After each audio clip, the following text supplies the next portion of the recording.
অষ্টম শ্রেণীর শিক্ষার্থী বন্ধুরা, তো আজকের ক্লাসে তোমাদের পড়ানো হবে তোমাদের এই জীবন জীবিকা বইয়ের 100 পৃষ্ঠায় যে ছকটা রয়েছে, ছক নম্বর 5.8। ছকের নাম আমার পরিবার যেসব আর্থিক সেবা গ্রহণ করে। তো তোমাদের জীবন জীবিকা 100 পৃষ্ঠা বই, এখানে 100 পৃষ্ঠায় যে ছকটা রয়েছে তার উত্তর এটা দেওয়া হয়েছে। এখানে এখানে নাম্বারের জায়গায় প্রথমটা 1 নম্বর হবে, ঠিক আছে। 1 নম্বর দিয়ে আর্থিক সেবার নাম বিনিয়োগ ও সঞ্চয়। আর্থিক সেবার বিবরণ বর্ণনা ব্যাংকে প্রতি মাসে বা প্রতি সপ্তাহে টাকা জমা করতে পারেন, এটি অনেক সুরক্ষিত। প্রাপ্ত সুবিধা আমার পরিবার গ্রামীণ ব্যাংকে মাসিক 500 টাকা সঞ্চয় করে। এরপরে 2 নম্বর দিয়ে ঋণ গ্রহণ, যে কোনো প্রয়োজনে স্বল্প সুদে ঋণ নিতে পারেন। এরপরে আমার বাবা গরু কিনতে স্বল্প সুদে ব্যাংকের থেকে 50,000 টাকা ঋণ নেই। এবার 3 নম্বর বীমা, এর মাধ্যমে ব্যক্তি বা প্রতিষ্ঠান অনাকাঙ্ক্ষিত ঘটনাদের বিপরীতে আর্থিক সুবিধা পায়। তো এখানে এভাবে আমার ভাই একটি ড্রাইভিং ঝুঁকি সম্পর্কিত সাধারণ বীমা করে। তো এবারে নিচে এই শিক্ষকের মন্তব্য এবং অভিভাবকের মন্তব্য, মানে অভিভাবকের স্বাক্ষর লিখতে হবে।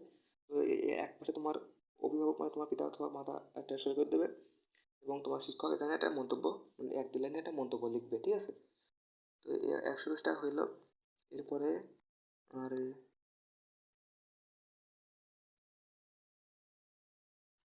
এরপরে 101 পৃষ্ঠায় দেখো, এখানে সমূল্যায়নে কি হয়েছে, এখানে প্রথম বলতেছে আর্থিক সেবা গ্রহণের ভবিষ্যৎ পরিকল্পনা। এখানে আর্থিক সেবার নাম আর্থিক সেবা গ্রহণের জন্য পরিকল্পনা। তো আমার পরিবার কর্মসেবার জন্য যে পরিকল্পনা গ্রহণ করে তা নিম্নরূপ। এখানে যে হবে, ঠিক আছে। 1 নম্বর প্রতিষ্ঠান যেমন সেবা প্রদান করে তার তালিকা তৈরি করা। তালিকা থেকে নিজের কাজে লাগে এমন কিছু বাছাই করা, এবার অনলাইনে আবেদন করা এবং প্রশিক্ষণ গ্রহণ করা। প্রাপ্ত সুবিধা: 1 প্রশিক্ষণ এবং শিক্ষা পাওয়া। 2 উদ্যোগ গ্রহণে সহায়তা পাওয়া। 3 অনেক গুরুত্বপূর্ণ পরামর্শ পাওয়া। এরপরে খ নম্বর বলতেছে তোমার পরিবারের আর্থিক সহায়তার জন্য কোনো ধরনের ঋণ প্রয়োজন আছে কি? যদি থাকে সেক্ষেত্রে তুমি তোমার পরিবারকে কোন ধরনের ঋণ গ্রহণের পরামর্শ দিবে এবং ঋণের উক্ত ধরনটি তুমি বেছে নেওয়ার কারণ কি? তো এখানে আমি আমার পরিবারকে ধান চাষের সময় কৃষি ঋণ নিতে পরামর্শ দেব, কারণ কৃষি ঋণ পাওয়া অনেক ঝামেলাহীন, এতে অনেক স্বল্প সুদ দিতে হয়। এ ঋণ অগ্রাধিকার ভিত্তিতে পাওয়া যায়, সরকারি অনেক প্রণোদনা পাওয়া যায়। 101 পৃষ্ঠা হইলো। এরপরে 102 পৃষ্ঠা, এখানে এখানে আছে এই অধ্যায়ে আমরা যা যা করেছি প্রদত্ত ঘরে টিক চিহ্ন দাও। তো এখানে কিন্তু খুব সহজ, এখানে তোমরা জাস্ট টিক চিহ্ন দিবা, ঠিক আছে। তো আমি এখানে টিক চিহ্ন যদি আমি দিই, তো দেখো আমি যদি টিক চিহ্ন দিই, তো এখানে বলতেছে যে একটা এখানে কাজের নাম রয়েছে এবং করতে পারিনি, আংশিক করেছি বা ভালোভাবে করেছি। তোমরা এখানে করতে পারেননি, এটা একটা দেওয়ার দরকার নেই। এখানে এভাবে আংশিক করেছি,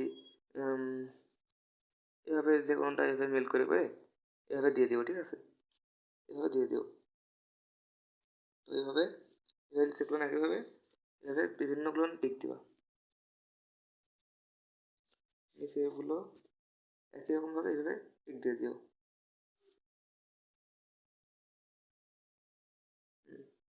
এরপরে লাস্টে এই অধ্যায়ে নতুন যা শিখেছি, এখানে দুই লাইন লিখছি, 2 লাইন ধরবে, তার বেশি ধরবে না। 2 লাইন লিখেছি। তো দেখো এখানে লিখেছি যে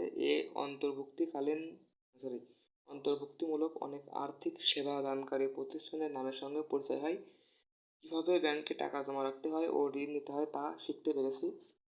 এবং একেবারে লাস্টে শিক্ষকের মন্তব্য লিখে সব শেষ। তো এই ভিডিওতে 102 পর্যন্ত পড়াচ্ছি। এর পরবর্তী ভিডিওতে বা পরবর্তী ক্লাসে পরবর্তী 2টা সাবগুলো দেবো। তো বন্ধুরা, তোমাদের সামনে যে পরীক্ষা হবে, সিলেবাস দিয়েছে, এই জন্য হয়তো এই মানে সব পূরণ করা হয়তো আর প্রয়োজন নেই। যদি থাকে তাহলে ক্লাস নেব। তো তোমরা অবশ্যই কমেন্টে একটু আমাকে বলে দিও যে তোমাদের এই শখ পূরণ করতে হবে কিনা।